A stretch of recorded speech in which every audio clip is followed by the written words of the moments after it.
Movimiento del cuello. Articulaciones atlanto-occipital y cervical. Los músculos que intervienen son el esternomusculoideo, el esplenio de la cabeza y del trapecio. En este se produce el movimiento de hiperextensión, extensión y flexión como se puede observar en el video. Movimientos del hombro. Articulación glenohumeral. Los músculos involucrados como el deltoides, pectoral mayor y el dorsal ancho producen movimientos de hiperextensión, extensión y flexión. Movimientos del codo. Articulación humerocubital. Se destacan los músculos del bíceps braquial y tríceps braquial. Producen la extensión y la flexión del codo como podemos observar. El movimiento que voy a presentar a continuación sería el movimiento de la muñeca, en la cual este movimiento significaría el movimiento de extensión y lo acercamos hacia nosotros sería el movimiento de flexión, al igual que el alejarlo sería el movimiento de hiperextensión. Estos movimientos se dan como resultado de dos estructuras óseas, las cuales serían los carpianos y el radio. La unión de ambas estructuras óseas significaría la articulación radiocarpiana. El movimiento que voy a realizar a continuación sería el movimiento de la articulación de la cadera, la cual tenemos en un estado de reposo sería el movimiento de extensión, al igual que al patear un balón sería el movimiento de flexión, mientras que este movimiento sería el movimiento de hiperextensión, como por ejemplo tendríamos el movimiento de patear un balón o patear una piedra, tanto al patear en este movimiento como al tomar vuelo. Al igual, esta articulación está compuesta por dos estructuras óseas, los cuales serían el del fémur y el coxal. Como resultado da la articulación coxofemoral. A continuación daré el movimiento de la articulación de la rodilla, la cual está compuesta por tres huesos. Como tal, el movimiento tenemos en un estado de reposo sería el movimiento de extensión, mientras que si nos vamos a un ángulo de 90 grados tenemos el movimiento de flexión. Este movimiento está compuesto por tres huesos, los cuales serían la tibia, el peroné y el fémur. Como tal, las articulaciones serían llamadas tibiofemoral y patelofemoral. Como mi última participación sería la articulación de la columna vertebral, en la cual está involucrada los discos intervertebrales. Estos discos intervertebrales presentan la articulación cigopoficiaria o facetaria. Esta articulación presenta dos estados de movimiento, los cuales el estado de reposo sería el movimiento de extensión, mientras que al lateral derecho o al lateral izquierdo, las cuales serían estos y estos, serían el movimiento de flexión lateral derecho y flexión lateral izquierdo.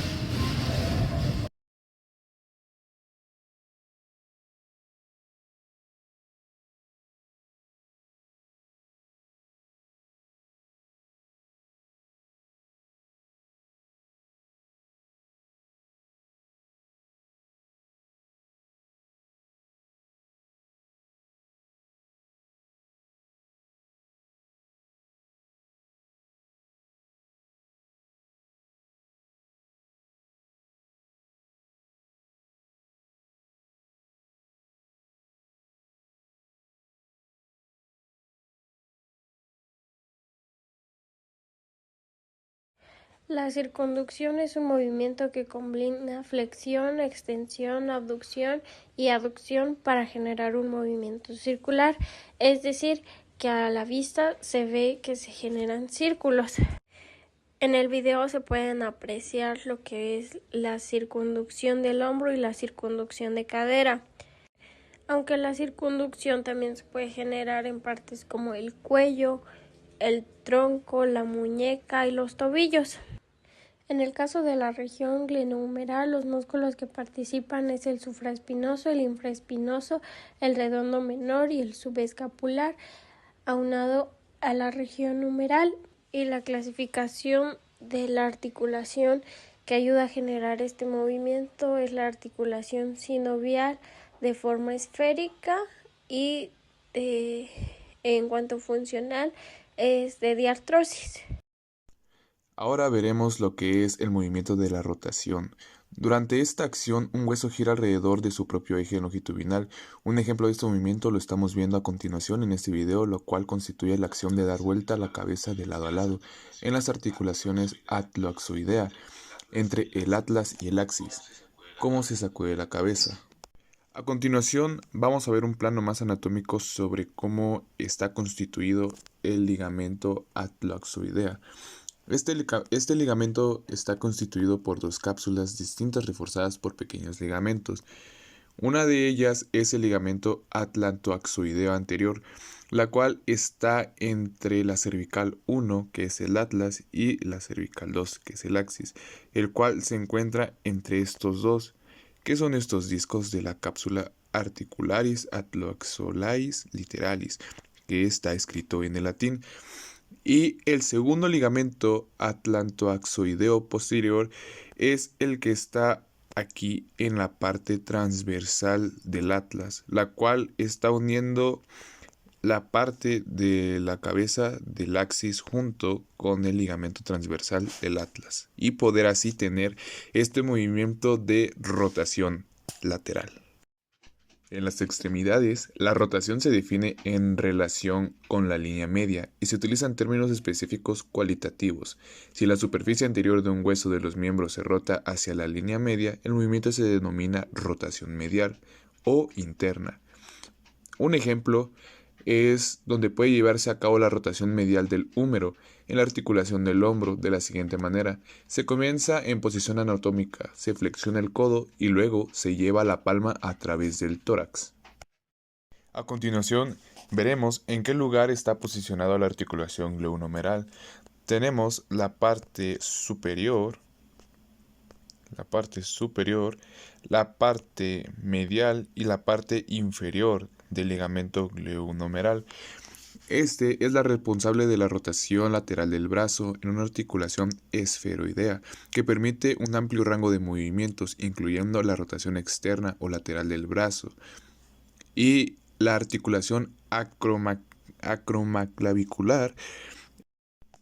Este ligamento está ubicado entre el acromión de la escápula y la clavícula.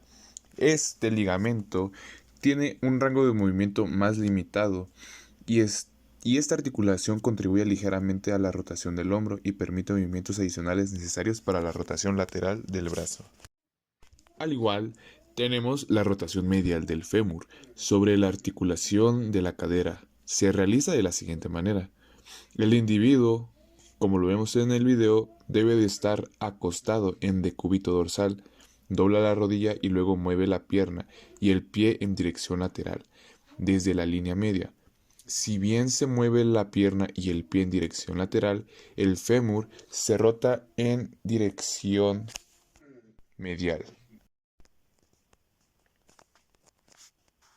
Como en el ejemplo anterior, vamos a ver en un plano anatómico lo que consiste en la articulación coxofemoral, la cual es un tipo de articulación sinovial esferoidea que conecta la cintura pélvica junto con la extremidad inferior. La extremidad inferior involucrada es el fémur, la cual se utiliza la cabeza del fémur para conectar el hueso coxal con su acetábulo.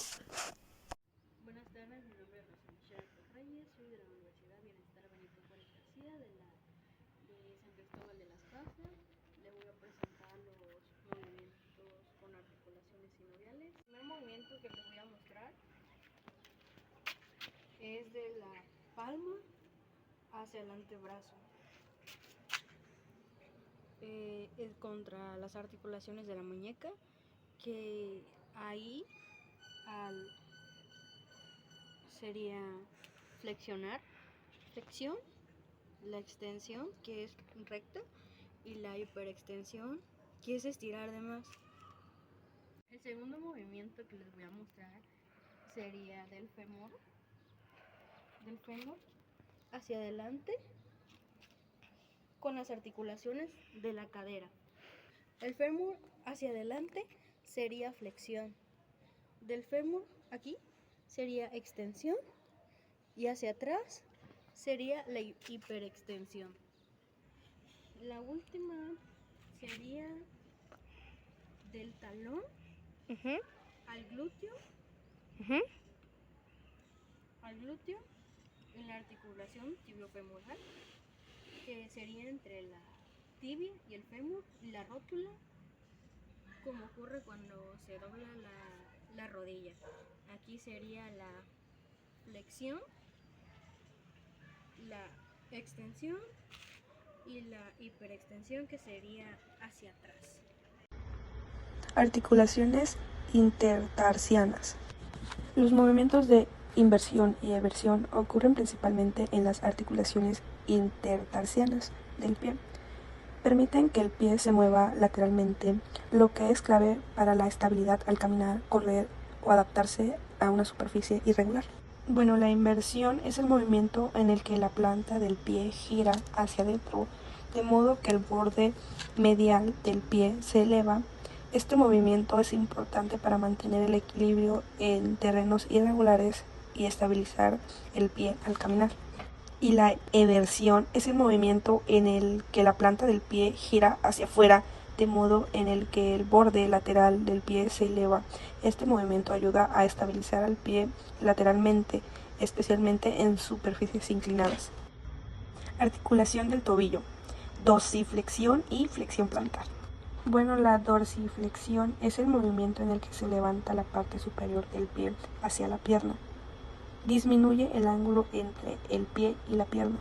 Ocurre cuando los músculos extensores del pie, como el tibial, se contraen. Es esencial para caminar y subir escaleras, ya que permite que el talón toque el suelo primero.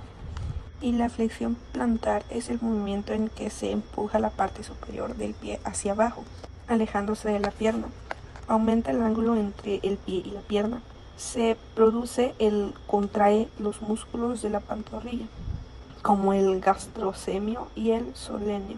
Es clave en acciones como caminar, correr, saltar o cuando te pones de puntillas. Ambos movimientos son fundamentales para la movilidad y el equilibrio en actividades diarias y deportivas.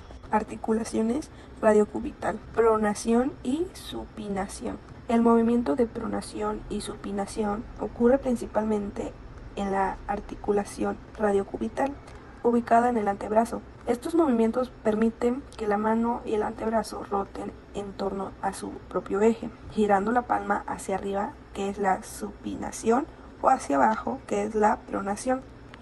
Articulación carpometacarpiana, oposición.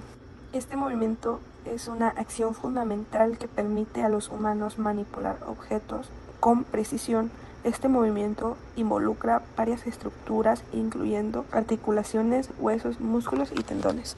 Este movimiento de oposición distingue a los humanos de muchas otras especies y es clave para actividades que requieren destreza manual, como escribir, pintar o usar una herramienta.